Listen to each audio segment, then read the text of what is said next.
अध्याय तृतीय कर्मयोग। श्लोक प्रथम। अर्जुन उवाच। ज्यायसि चेत् कर्मणस्ते मता बुद्धिर्जनार्दन तात्किं कर्मणि घोरे मां नियोजयसि केशव। अर्थ। अर्जुन ने कहा, हे जनार्दन, हे केशव, यदि आप बुद्धि को सकाम कर्म से श्रेष्ठ समझते हैं तो फिर आप मुझे इस घोर युद्ध में क्यों लगाना चाहते हैं। तात्पर्य।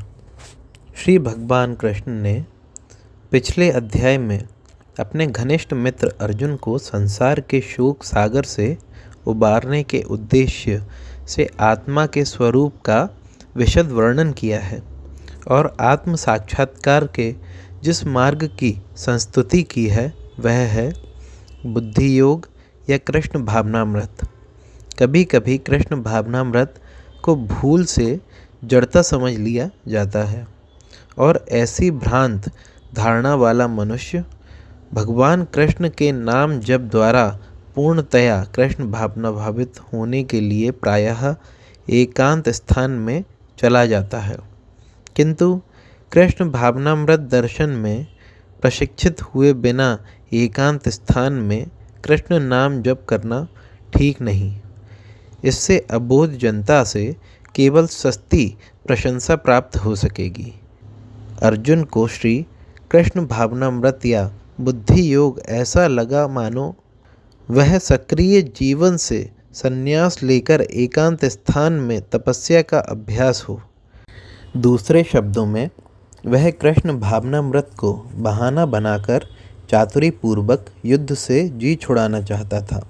किंतु एकनिष्ठ शिष्य होने के नाते उसने यह बात अपने गुरु के समक्ष रखी और कृष्ण से सर्वोत्तम कार्य विधि के विषय में प्रश्न किया। उत्तर में भगवान ने तृतीय अध्याय में कर्मयोग अर्थात कृष्ण भावना भावित कर्म की विस्तृत व्याख्या की। अध्याय तृतीय श्लोक द्वितीय। ब्यामी श्रेवेण वाक्येन बुद्धिं मोहयसी मे तदेकं वद निश्चित्य येन श्रेयो अहमाप्नुयाम। अर्थ। आपके व्यामिश्रित उपदेशों से मेरी बुद्धि मोहित हो गई है, अतः कृपा करके निश्चय पूर्वक मुझे बताएं कि इनमें से मेरे लिए सर्वाधिक श्रेयस्कर क्या होगा। तात्पर्य। पिछले अध्याय में भगवद गीता के उपक्रम के रूप में सांख्य योग, भक्ति योग, बुद्धि द्वारा इंद्रिय निग्रह, निष्काम कर्मयोग तथा नवदीक्षित की स्थिति जैसे विभिन्न मार्गों का वर्णन किया गया है, किंतु उसमें तारतम्य नहीं था। कर्म करने तथा समझने के लिए मार्ग की अधिक व्यवस्थित रूपरेखा की आवश्यकता होगी।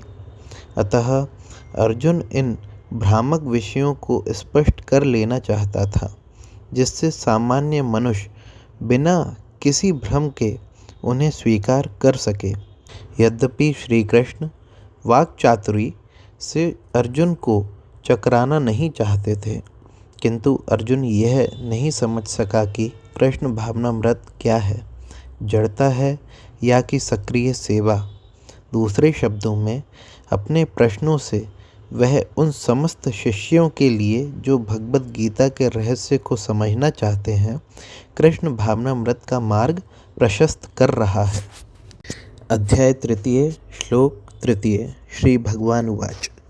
लोके अस्मिन् द्विविधा निष्ठा पुरा प्रोक्ता मया नघ ज्ञानयोगेन सांख्यानां कर्मयोगेन योगिनाम। अर्थ।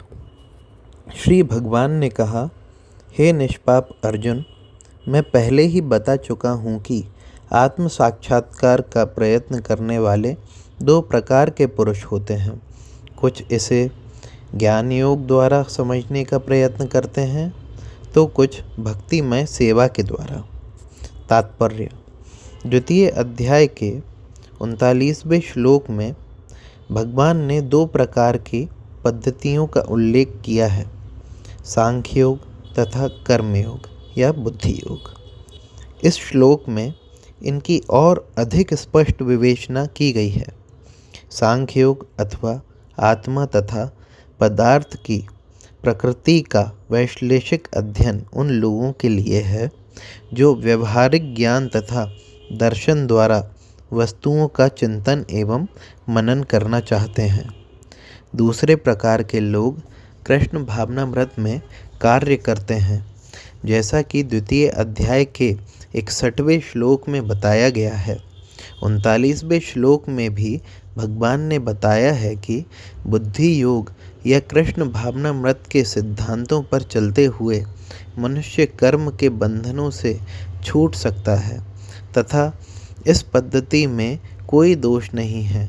61वें श्लोक में इसी सिद्धांत को और अधिक स्पष्ट किया गया है कि बुद्धि योग पूर्णतया परम ब्रह्म पर आश्रित है और इस प्रकार से समस्त इंद्रियों को सरलता से वश में किया जा सकता है।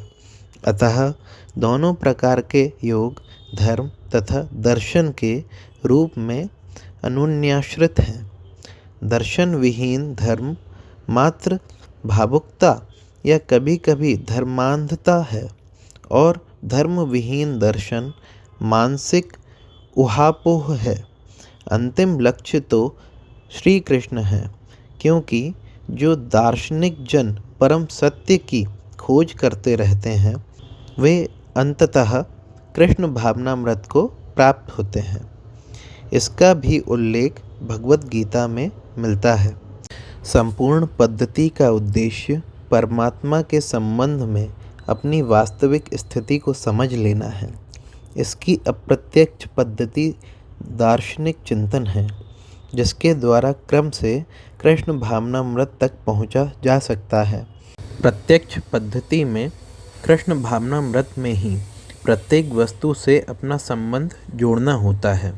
इन दोनों में से कृष्ण भावनामृत का मार्ग श्रेष्ठ है, क्योंकि इनमें दार्शनिक पद्धति द्वारा इंद्रियों को विमल नहीं करना होता।